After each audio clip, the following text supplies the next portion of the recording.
Lifeline clinical laboratory अत्याधुनिक machinery युक्त computerised व मान्यता प्राप्त लॅबोरेटरी, अल्प दरात रक्त, लघवी, थुंकी व सर्व प्रकारच्या तपासणीचे विश्वसनीय केंद्र।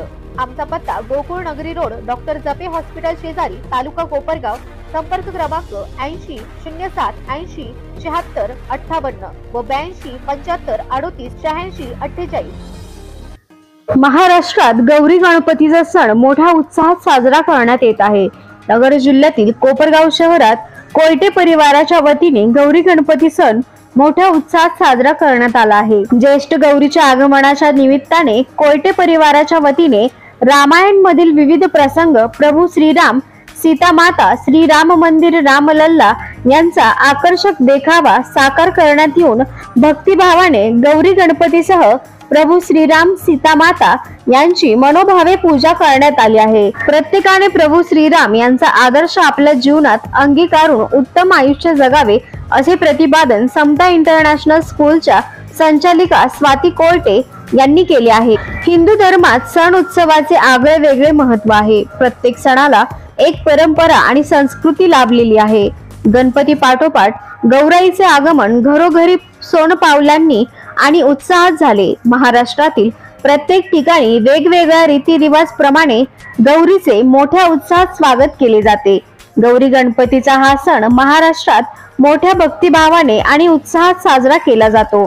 कोपरगाव शहरात समता परिवाराचे काकासाहेब कोयटे यांच्या निवासस्थानी गौराईचे वाजत गाजत आगमन करण्यात येऊन गौराईला सुंदर वस्त्र नेसून साज शृंगार करून विधिवत गौराईची स्थापना करण्यात आली आहे। त्यांना विविध 16 प्रकारचे गोड पदार्थ, 16 प्रकारच्या भाज्या असे महानैवेद्य दाखवण्यात आले आहे। गौराईच्या आगमनानिमित्ताने माजी नगर अध्यक्षा सुहासिनी कोयटे व स्वाती कोयटे यांच्या संकल्पनेतून प्रभू श्रीराम व रामायणातील प्रसंगावर देखावा साकारण्यात आला। रामायणातील सीताहरण, राम सेतू, अशोक वाटिका आदी प्रसंगांचा हुबेहूब देखावा साकारण्यात आला आहे। त्यावेळी सीतारूपी गौराई सोबत रामलल्लाची स्थापना करण्यात येऊन श्रीराम व सीता मातेची पूजा करण्यात आली आहे। या सुंदर देखाव्याची सर्वत्र चर्चा होत आहे।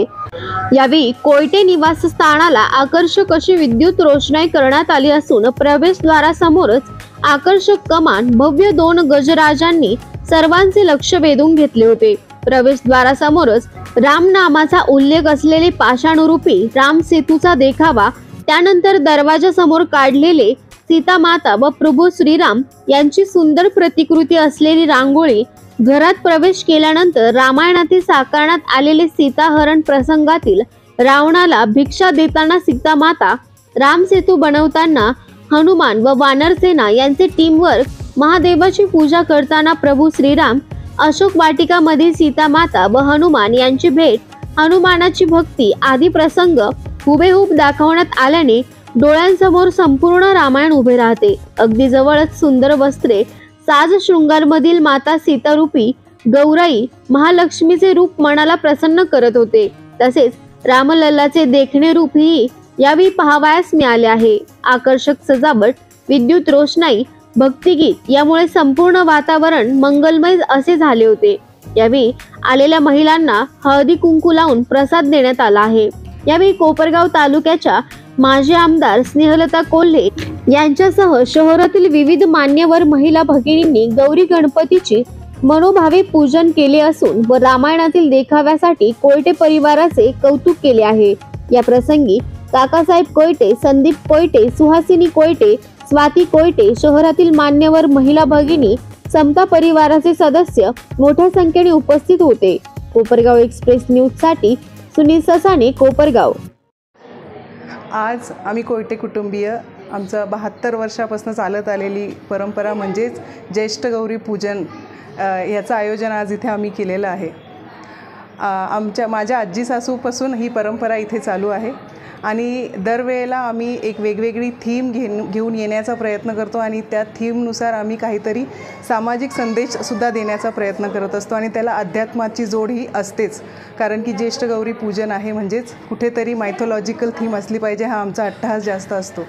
यावर्षी आम्ही श्रीराम आणि रामायण ही थीम घेऊन आलेलो आहे आणि त्याच्या थ्रू आम्ही असं सांगण्याचा प्रयत्न करत आहोत की राम म्हणजे काय, तर राम म्हणजे एक असे व्यक्ती, देव नव्हे तर व्यक्ती, ज्यांनी असे असे कर्म केले ज्यांच्या स्वभावामुळे, ज्यांच्या गुणांमुळे ते एका व्यक्तीचे त्यांचं देवात रूपांतर झालं. आणि जर रामाचे 1% जरी गुण आपण घेतले तर नक्कीच आपली प्रगती होण्यापासून थांबणार नाही.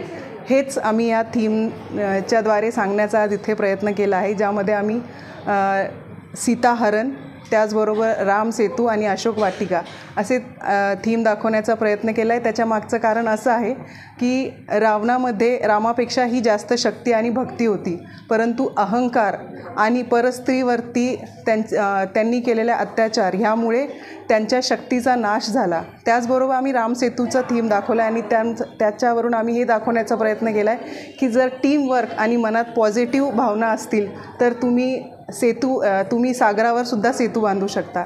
आणि त्यानंतरचा आमचा सीन आहे अशोक वाटिका. अशोक वाटिकामध्ये आम्ही हनुमानची भक्ती ही किती अटूट होती हे दाखवण्याचा प्रयत्न केला आहे की आपल्या रामासाठी त्यांनी समुद्र पार केला व सीतामाताला ते तिथे भेटायला गेले आणि भक्तीचं एक खूप उत्तम उदाहरण त्यांनी त्यानुसार दिलं आहे. तर ह्यापासून आमच्या मुलांनासुद्धा शिकवण मिळावी, नवीन पिढीनीसुद्धा राम काय आहे हे फक्त सगळेजण म्हणताय म्हणूनच नाही तर खरंच रामायण जाणून घ्यावं, असा एक प्रयत्न आम्ही इथे केला आहे. आणि शेवट आम्ही आमच्या गौरींना सीतेचं रूप दिलं आहे आणि रामलल्लाचं सुद्धा आम्ही इथे आज आम्ही स्थापना केलेली आहे. तसा हा छोटासा प्रयत्न आणि पुढच्या वर्षीसुद्धा नक्कीच एक नवीन थीम घेऊन आम्ही येणार. इथेसुद्धा आमच्या ह्या थीममध्ये टीमवर्क खूप महत्त्वाचं आहे. आमचे समता फॅमिलीचे सदस्य विजय घाडगे आणि त्यांची टीम, तसेच इतर सगळे व्यक्ती एकजुटीने महालक्ष्मीच्या आगमनासाठी तयारी करत असतात. मनोभावाने ते आपला जीव ओतून इथे रात्रंदिवस हा देखावा सादर करण्यासाठी झटत असतात आणि त्याचा परिणामच आज इथे तुम्हाला सगळ्यांना दिसतो आहे. आई गौरीचा आशीर्वाद असाच आपल्या सगळ्यांवरती सतत राहो. कोपरगावच्या प्रगतीसाठी सुद्धा आपल्याला गरज आहे की ज्येष्ठ गौरीने आपल्याला आशीर्वाद द्यावे. त्यांच्या चरणी मी हीच प्रार्थना करते की कोपरगावची प्रगती अशीच होत राहो आणि लवकर जास्त होत राहो. धन्यवाद.